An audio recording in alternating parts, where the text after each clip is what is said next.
They say blood is thicker than water, a testament to an unbreakable bond that should offer sanctuary and protection. But for Lydia White, that proverb was nothing more than a macabre irony. In a twist of fate that defies every familial logic, her very existence and that of her loved ones were erased in what many suspect was a cold-blooded massacre carried out by her own brother. The official story, or at least what leaks through the sparse testimonies, speaks of an act committed without mercy, yet, nearly 30 years later, the Thompson family remains a ghost in Chicago's criminal archives. Their disappearance is a black hole that swallowed 4 lives in absolute silence, a case that strangely never captured national headlines, leaving the surviving relatives in a harrowing wait, devoid of answers. However, we have no intention of letting this case fade into oblivion. We are here to dissect every clue, every suspicion, and every twisted motive in this hunt for the truth, starting with the man everyone points to as the catalyst of the tragedy, Kenneth White. Kenneth was the sole suspect, a man whose shadow darkened every corner of the house in Chatham. But despite suspicions as heavy as boulders, the smoking gun was never found, that physical, undeniable link that would put him behind bars for this specific crime. To understand how it came to this, we must take a step back and look inside the walls of the Thompson household. Lydia White married Everett Thompson in 1982. By 1996, Everett was 40 and Lydia was 43. They were in the prime of their lives, parents to 2 boys, 11-year-old Everett Jr. and 8-year-old Andrew. They lived in the Chatham neighborhood on Chicago's South Side, a working-class area where the sense of community was strong and everyone knew one another. Everett was a dedicated worker who had arrived from Philadelphia years earlier to work in the steel mills. But he had a dream that he eventually realized with his wife, opening their own restaurant, Eat and Company. The name wasn't a coincidence, it represented Everett's initials.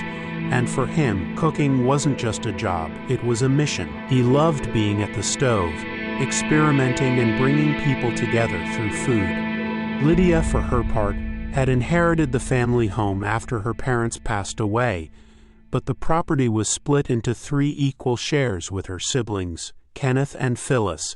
That house, heavy with childhood memories, seemed like the perfect place to raise her children until the balance shattered permanently in February 1996. Kenneth White was released from prison after serving time for extremely grave crimes, including sexual assault and kidnapping. With nowhere else to go, he decided to settle in that shared house, but his presence immediately became a source of terror. Kenneth was convinced the house belonged to him by right, and he resented the presence of Lydia and her family. Meanwhile, Everett and his relatives saw him as a dangerous parasite abusing his sister's hospitality. The tension soon became unbearable, spiraling into a cycle of verbal violence that culminated in chilling episodes. It is said that Kenneth went as far as chasing Lydia through the rooms brandishing an axe, turning the family home into a labyrinth of fear. On July 3, 1996, desperate and fearing for her life, Lydia called the police screaming that her brother was trying to kill her. But when the officers arrived, the situation appeared deceptively calm. Kenneth had settled down, and the police, finding no signs of a struggle or visible damage to the structure, dismissed the matter as a common family dispute. It was a fatal error of judgment. Despite Kenneth's well-known criminal past, no arrest was made. Lydia, perhaps out of a distorted sense of family loyalty or pure resignation, tried to convince herself that her brother would never actually go so far as to hurt her. But Kenneth's mind was much darker than she could have imagined. Just 2 days later, on July 5th, the situation collapsed for good. Everett was at the restaurant busy with work, and was talking on the phone with his father, Herman, in Philadelphia. It was a normal conversation. They spoke of summer vacations and the grandfather's desire to see his grandsons. In the middle of the call, however, another call came through on the second line. It was Lydia. When Everett answered, he heard pure terror in his wife's voice.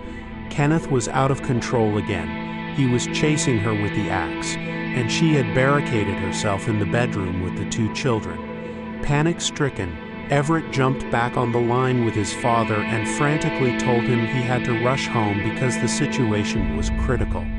He told his manager he had to leave, jumped into the family van, and vanished into the Chicago traffic. That was the last time anyone saw Everett Thompson alive. 2 hours after his precipitous departure, something inexplicable happened.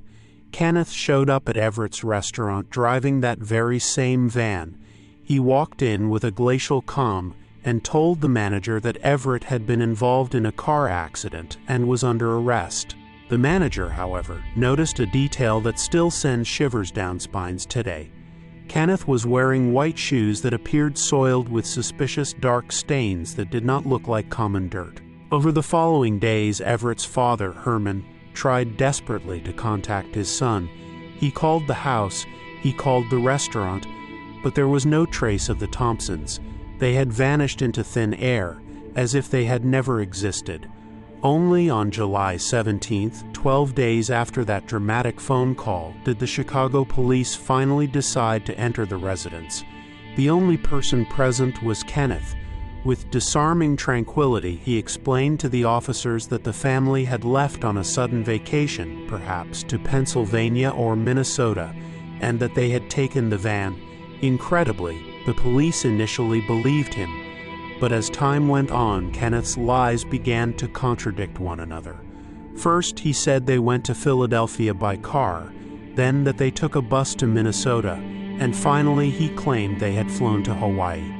The inconsistencies were glaring, yet the authorities seemed unable to connect the dots, even ignoring the fact that Lydia had called them just days prior reporting the axe attack. Suspicion became a certainty for the family when Kenneth was pulled over while driving the van that was supposed to be with the Thompsons on vacation. It was proof that he was lying about everything, yet the system remained motionless. Meanwhile, in Philadelphia, Everett's parents, Herman and Erline, worn down by anguish and convinced the worst had happened, decided they could no longer wait for the law's inertia. They got into their car and drove to Chicago to start their own private investigation, beginning at the very restaurant where Everett's dream had started and where, perhaps, the key was hidden to discovering what terrible end had befallen Lydia and her children. Their search for justice had only just begun, but the wall of silence surrounding Kenneth White seemed impenetrable, protected by a lack of evidence that only time or a confession could ever hope to break. When Herman and Erline Thompson arrived at the doors of Eat & Company, their hope was quickly replaced by a cold, visceral dread. Speaking with the employees, they learned the devastating truth. Everett had never returned to the kitchen after that frantic departure. The manager's testimony added a layer of sheer macabre to the mystery. He described Kenneth showing up later that day, casually driving the family van, but it was the detail of Kenneth's white shoes, stained with something dark and unmistakable, that acted as the final alarm. The Thompsons weren't just missing, they had been hunted. Herman and Erline immediately took their fears to the Chicago police, forcing an investigation that should have started weeks prior. The authorities quickly debunked Kenneth's lies. There were no records of an accident or an arrest involving Everett. But as the police began to move, the evidence began to vanish. Kenneth had already sold the family van to a scrapyard, where it was immediately crushed into a cube of useless metal, taking any forensic secrets it held to the furnace. He didn't stop there. With a chilling audacity, he forged Lydia's signature to sell the family home. By the time the police realized the sale was illegal, the new owners had already gutted the interior, effectively erasing any blood spatter or DNA that might have remained. Yet a house speaks even when its walls are torn down. An inspector's report from just before the sale revealed a scene out of a horror movie. The kitchen floor had been completely ripped out, and in the bathroom both the tub and the toilet had been painted a startling vivid red. This was a massive red flag, especially since officers who visited the home on July 3rd recalled a perfectly intact kitchen and standard white fixtures. These renovations were clearly a desperate attempt to mask a slaughter. Despite this, and despite the forgery and the destruction of the van, the police made no arrest for murder. They waited, allowing a full year of agonizing silence to pass. It wasn't until July 14, 1997, that the FBI finally raided a trailer in Gary, Indiana, where Kenneth had been hiding. The scene was grim. Cadaver dogs alerted the team to a pair of men's gym shorts and a small boy's sock, both heavily saturated with blood. It was the breakthrough the family had prayed for, yet inexplicably, no immediate charges were filed. It would take another several months before Kenneth was finally taken into custody, not for the disappearance of the Thompsons, but for failing to register as a sex offender and for the $3,272 check he had forged in Lydia's name. The chance for a confession died in December 1997. While being held at the Metropolitan Correctional Center in Chicago, Kenneth White took his own life. He left no note, no map to a burial site, and no explanation. His death was a final act of cowardice, a way to ensure the truth remained buried with him. A police lieutenant later admitted their belief that the massacre occurred between July 4th and 6th, 1996, and that the enormity of a whole family vanishing demanded continued review. But the reality was different. The media frenzy never came, the searches were half-hearted, and the case drifted into the cold files. In the wake of Kenneth's suicide, strange and unsettling theories began to circulate. One unnamed officer suggested a bunker theory, the idea that the family, terrified of Kenneth's acts, had fled into an unmapped underground structure beneath the house.